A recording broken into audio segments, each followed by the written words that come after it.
When normal people are feeling stressed or panicked, they'll take a walk or squeeze a stress ball. I like to play with my dogs or go get food with my friends, but not Donald Trump. His coping mechanism in intense situations is to just post through it. Post on Truth Social over and over and over again, getting increasingly unhinged, and that is what Donald Trump has been doing over the past 24 hours as he heads into this debate with Vice President Kamala Harris, where they will be debating some of the most contentious contemporary issues in America, and it's pretty obvious who should come out on top. The one who can articulate themselves better, the one who has a history of prosecuting criminals, the one who actually has policies versus the criminal with no policies. So we have a lot to break down heading into this debate. We don't have a lot of time, so all I ask is that you leave a like on this video below, and let's jump right into it. To begin, I want to talk about something that I find quite important. I want you guys to listen because this is something that is very, very important to me. This new AP article reads, Republicans are more likely to trust Trump than official election results. And the reason why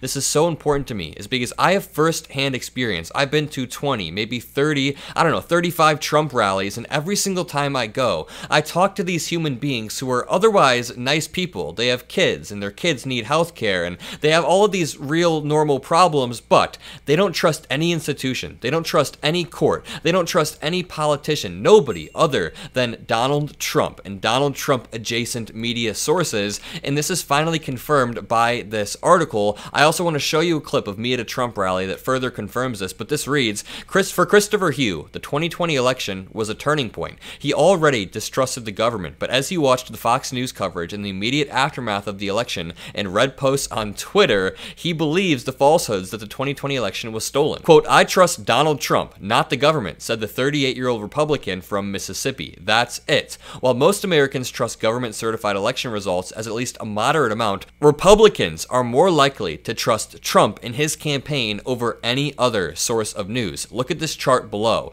When you look at Donald Trump and his campaign, which can be found in the first row, only 11% of Democrats would trust something that Donald Trump says. And that's because we're smart. I don't know who these 11% of Democrats are, but when you look over here at Republicans, this is their most trusted news source. 67% of Republicans trust it, and the next closest one is 58% with local TV and news networks right below. But the Donald Trump campaign is overwhelmingly what Republicans trust the most, and that leads directly to situations like this. Now, in this clip, I'm at a Trump rally, and I'm talking to Roger Stone's nephew about which institutions he trusts, which institutions he distrusts, and it gets pretty interesting. Just watch. Do you trust Mike Pence at all when he says the election wasn't stolen?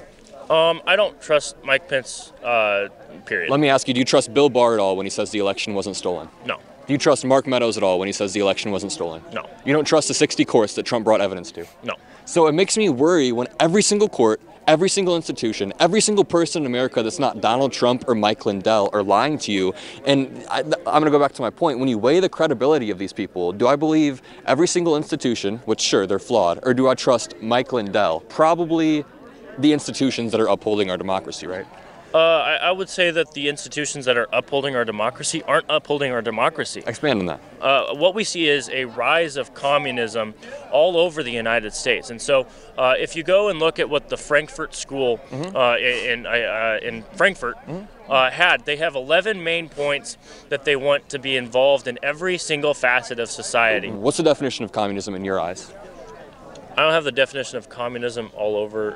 Okay, so he doesn't even have the definition of communism. That's one of my favorite clips because I think I really walk him through, or I walk him to the point and show him. You don't trust any of these people, and then 10 seconds later, he doesn't even know what the word communism means because Trump doesn't tell them what communism means, and he trusts Donald Trump and his campaign over everyone else.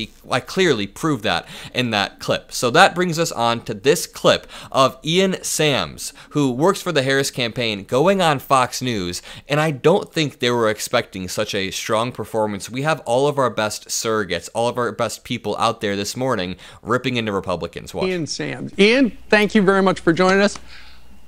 Is she nervous? She's ready. I mean, I think she's been looking forward to this debate. It's an opportunity for both she and former President Trump to explain to the country what it is they want to do as president. And there'll be a clear contrast on that stage. I think that Vice President Harris represents the future. She wants to turn the page on the past. She represents a new way forward for this country. where Donald Trump represents something old, something stale, something that people are ready to move on from. I think, he'll have to answer for some of his positions. Why all of a sudden is he for no taxes on tips? That is why I'm excited. That is why I'm so excited for this debate tonight. I'm doing a pre-debate live show. I'm thinking about it. Would you guys come for a pre-debate live show where we chat for 2 hours before we go through what we think is going to happen? I think it would be fun. I want to go through Donald Trump's Truth Social posts over the past 24 hours. They have been wild. So just an hour ago, he posted this platform trying to reiterate other stuff that he said in the past, and it's just insane stuff. Seal the border and stop the migrant invasion. I feel like this language has become almost normalized. We don't normalize it on this channel, but sometimes we forget that just saying the words migrant invasion, why is that so apocalyptic and crazy? Why does he have to say that? Carry out the largest deportation operation in American history. And again, he said it was going to be a bloody one. End inflation and make America affordable again. We do have the lowest inflation in the world. Inflation does suck for everybody. I get it, but Donald Trump's tariffs aren't going to end inflation for anybody. Stop outsourcing and turn the United States into a manufacturing power. Joe Biden has done that. President Biden has passed the Chips and Science Act, which makes us directly more competitive with China when it comes to producing chips. Large tax cuts for workers and no tax on tips. Donald Trump is not actually going to enact any of this stuff. He talks about this populist economic rhetoric. He wants to help the middle class or lower class, but he never once during his first 4 years in office ever tried to reach and help out people who are lower or middle class income. He only did tax cuts for he only did tax cuts for large corporations. He does not care about people like you and I. He cares about He only did tax cuts for large corporations, his donor buddies. He doesn't care about people like you and I. He only cares about people who can donate hundreds of thousands of dollars to him to help sway his campaign. He then posted flashback, Comrade Kamala. I'm not even going to platform the Fox News video. Then he posted Jesse Waters. Wow. Then he posted more Fox News. I will launch a historic campaign to liberate our economy. I will end Kamala. The fall off is kind of sad. He only gets 13,000 likes in 15 hours.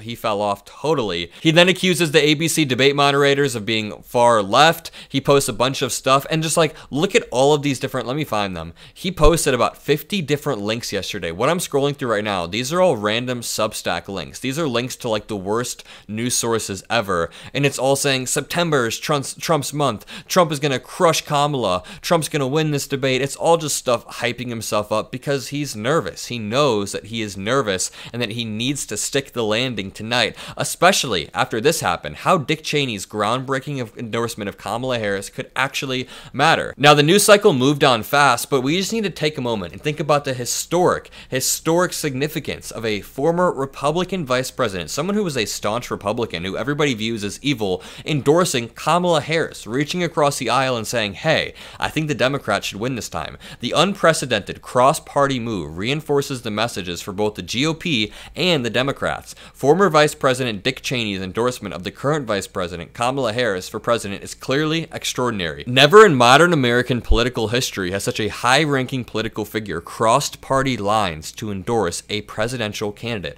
But is it actually useful to Harris's efforts to win an election which the margins appear excruciatingly narrow? For Democrats, the answer is maybe. It seems like it might actually work and sway some of those moderate Republicans, but now the onus is on us to spread this message because the mainstream media really doesn't. So if you appreciate what we do, all that I ask is that you leave a like on the video, comment a blue heart, say hi Adam, say what's up, check out the merch below. If you use the code blue heart, like the actual words, BLUE heart, check out some of the stuff that we put on the website. These Kamala baseball tees, Cat Power for Kamala, Cat Power stuff. I really like this Rosie the Riveter mug. This one is great. There's some really cool stuff. I try to make the prices as low as I can. I choose Kamala, Cat Power for Kamala. Some great stuff. Use the code BLUEHEART typed out for 15% off, and peace out.